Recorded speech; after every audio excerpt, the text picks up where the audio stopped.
Assalamualaikum warahmatullahi wabarakatuh. Kali ini kita lanjutkan materi kita dengan upaya pencarian obat hepatitis C dari tanaman yang merupakan sumber penemuan obat baru.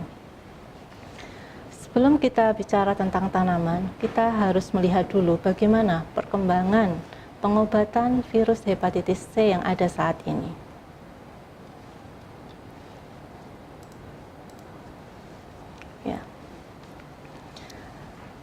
Seperti kita lihat pada grafik ini ya, jadi bagaimana sejarah perkembangan terapi hepatitis C diawali dengan standar interferon alfa dengan jangka waktu 48 minggu ya.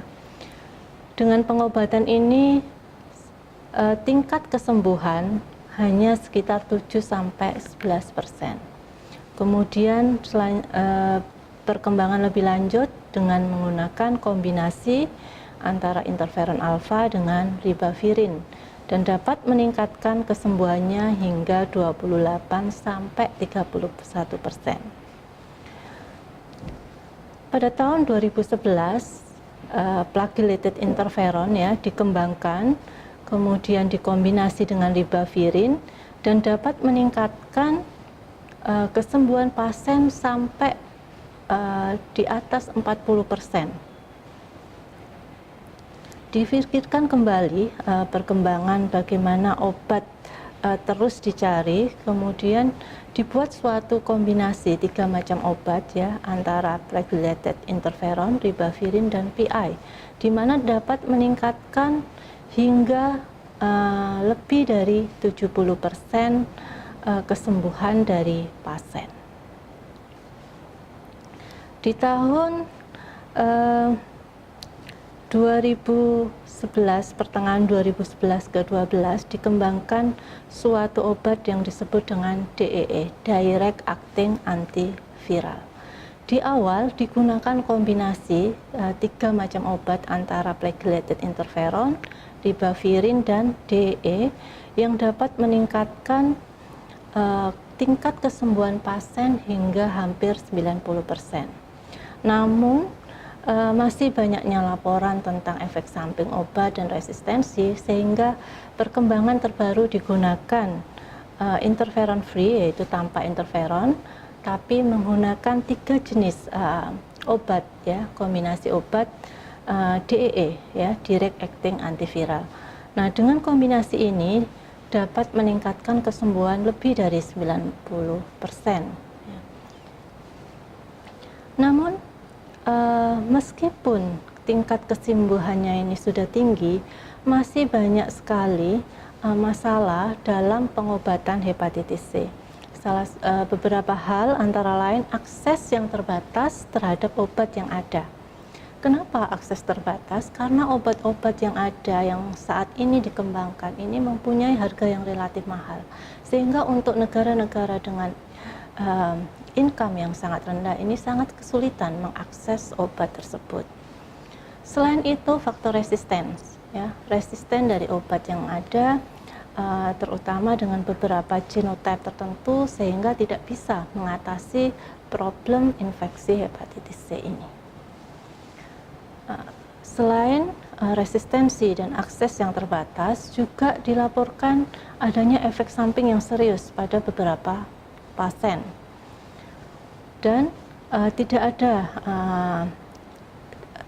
dapat mengatasi ya semua genotype yang ada, baik itu dari genotype 1 sampai genotype 6. Ini belum ada obat yang bisa mengatasi secara menyeluruh. Nah, oleh karena itu kita berpikir untuk menemukan suatu alternatif pengobatan dari tanaman, baik sebagai obat alternatif maupun komplementer. Nah, kenapa kita pikir tanaman ya? Yang pertama, berdasarkan pembuktian secara empiris, di mana secara turun-temurun ini telah digunakan beberapa tanaman untuk mengatasi penyakit hati atau yang biasa disebut dengan penyakit kuning ya. Seperti kita tahu, beberapa manifestasi atau tanda-tanda dari penyakit hati ini mengalami jaundice atau penyakit kuning. Nah, selain itu bisa juga didasarkan pada evidence base ya, laporan penelitian ya, beberapa tanaman yang sudah menunjukkan aktivitas sebagai anti hepatitis C. Tanaman itu sendiri mempunyai berbagai metabolit ya, sehingga kenapa tanaman itu bisa memberikan aktivitas karena kemampuannya, karena kandungan kimia yang ada di dalamnya, sehingga dapat berperan untuk mengatasi berbagai patologis tertentu atau berperan memberikan aktivitas biologis tertentu. Nah,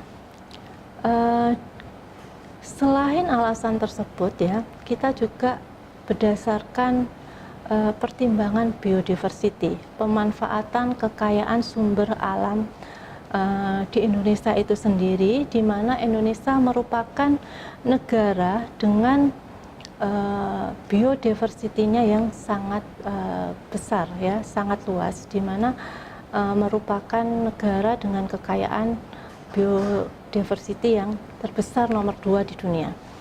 Mempunyai 40.000 tanaman ya, spesies tanaman, dan diantaranya ada 6.000 yang tergolong di dalam tanaman obat. Nah, dengan sumber tanaman ini merupakan sumber yang sangat potensial yang menjanjikan di dalam upaya pencarian obat anti hepatitis C itu sendiri. Nah, berikut adalah gambaran tanaman yang telah dilaporkan aktif menghambat virus hepatitis C, yaitu Silybum marianum ya, dengan senyawanya silimirin, kemudian Ruta angustifolia, Melicop latifolia ya. Ini merupakan tanaman Indonesia, Glycyrrhiza glabra ya, dengan senyawa glycyrrhizin. Kemudian Curcuma domestica, ini yang banyak digunakan, banyak dikenal di Indonesia. Ini juga telah menunjukkan aktivitas yang potensial sebagai anti hepatitis C. Dan meniran ya, meniran atau Phyllanthus niruri ini sudah dikembangkan untuk berbagai macam produk, utamanya untuk sistem imun ya. Tapi ternyata tanaman ini juga mempunyai aktivitas yang sangat potensial sebagai anti hepatitis C. Nah, ini adalah beberapa laporan ya dari referensi ya, dari jurnal yang menunjukkan berbagai macam ekstrak dari tanaman yang mempunyai aktivitas anti hepatitis C, selain apa yang sudah saya sebutkan tadi. Jadi berbagai familia, ada ini tanaman Indonesia seperti Tona sureni ya, Melicop latifolia, Viscus vistola ya. Ini menunjukkan aktivitas dengan IC50 berkisar 1 sampai 15 mikrogram per mililiter ya.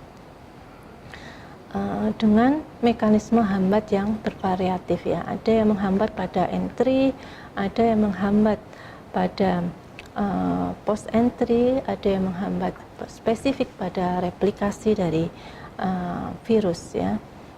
Seperti Phyllanthus amarus, ini telah dilaporkan menghambat hepatitis C NS5B ya, berperan di dalam proses replikasi dengan IC50 5 sampai 10 mikrogram per mililiter ya.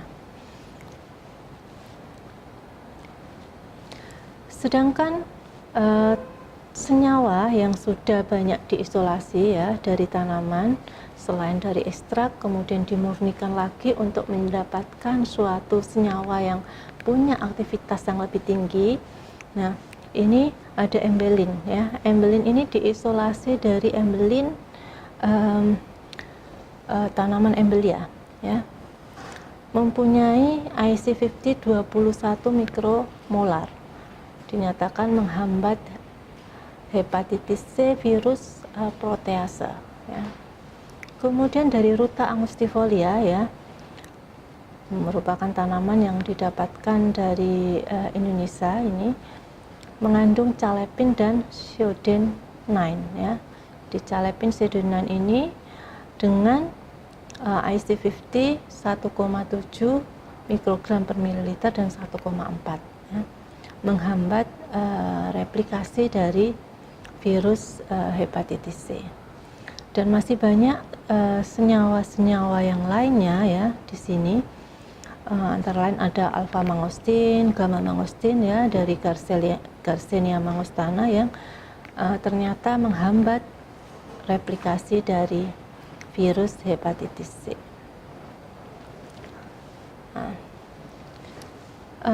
Bagaimana senyawa-senyawa tersebut bekerja di dalam menghambat siklus atau perkembangbiakan virus bisa kita lihat pada gambar ini ya.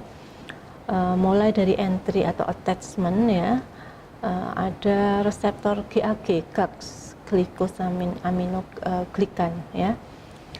Ini ada senyawa etil galat, katekil galat, dan saponin B2 yang menghambat proses attachment dari virus hepatitis C. Kemudian kurkumin, delpinidin ya. Ini kurkumin ini dari Curcuma domestica atau dari beberapa senyawa genus kurkumin yang lain ya. Diketahui menghambat proses binding ya, menghambat proses binding dan entry dari virus hepatitis C. Nah, selain itu kurkumin dan saponin tadi ya juga menghambat fusion atau uncoating dari virus. Nah, pada tahap replikasi ya banyak sekali senyawa yang sudah dilaporkan menghambat replikasi dari virus hepatitis C. Antara lain ada oleanic acid ya, kemudian ambulins, APS ya, calepin, cyodin. Ini semua senyawa ini merupakan senyawa hasil isolasi dari tanaman. Nah, pada glycyrrhizin berperan pada proses hambatan assembly dari virus. Glycyrrhizin juga menghambat rilis virus itu keluar dari sel hepatosit ya. Jadi senyawa-senyawa itu ya, bagaimana gambaran penghambatan senyawa tersebut di dalam siklus hidup dari virus bisa ditunjukkan pada gambar ini. Baik, untuk sesi ini saya akhiri dulu. Terima kasih. Wassalamualaikum warahmatullahi wabarakatuh.